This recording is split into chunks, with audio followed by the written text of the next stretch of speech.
இப்போலாம் கிளைமேட் அடிக்கடி சேஞ்ச் ஆகிட்டே இருக்குது. இந்த கிளைமேட்டுக்கு ஒரு சூப்பரா ஒரு வெஜிடபிள் சூப் செஞ்சு குடிக்கணும் போல இருந்துச்சு. அதுக்காக தான் செய்ய போறேன். வாங்க இது எப்படி பண்ணுறதுன்ட்டு பார்க்கலாம். கடாயில 1 டீஸ்பூன் பட்டர் சேர்த்துருக்கேன். நீங்க என்ன வேணும்னாலும் சேர்த்துக்கலாம். கூடவே வந்து 2 பல்லு பூண்டு குட்டி குட்டியா கட் பண்ணி சேர்த்துக்கோங்க. ஒரு 1/2 வெங்காயத்தையும் கட் பண்ணி சேர்த்துக்கோங்க. 2 ரொம்ப நேரம் வதங்கணும்னு தேவையில்ல.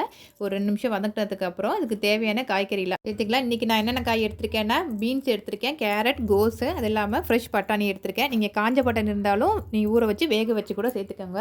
சேர்த்துட்டு தேவையான உப்பு சேர்த்து 2 நிமிஷம் வதங்கினதுக்கு அப்புறமா சூப்புக்கு தேவையான தண்ணியும் சேர்த்துக்கோங்க. சேர்த்துட்டு ஒரு 2 நிமிஷம் நல்லா கொதிக்கட்டும். அதுக்குள்ளே நம்ம கார்ன்ஃப்ளவரில் கொஞ்சமாக தண்ணியில் கலந்து எடுத்துகிட்டு வந்துடலாம். எந்த மாவு கடையில் வாங்கினாலும் அது எக்ஸ்பிரி டேட்டை அந்த மாவு கூடயே வந்து சேர்த்து ஒட்டி வச்சுக்கோங்க. எப்பயாவது யூஸ் பண்ணுறதுனால நம்ம டேட்டு சரியாக கவனிக்க மாட்டோம். அதுக்காக தான் இப்போ சூப்பு ரெடி ஆகிடுச்சு.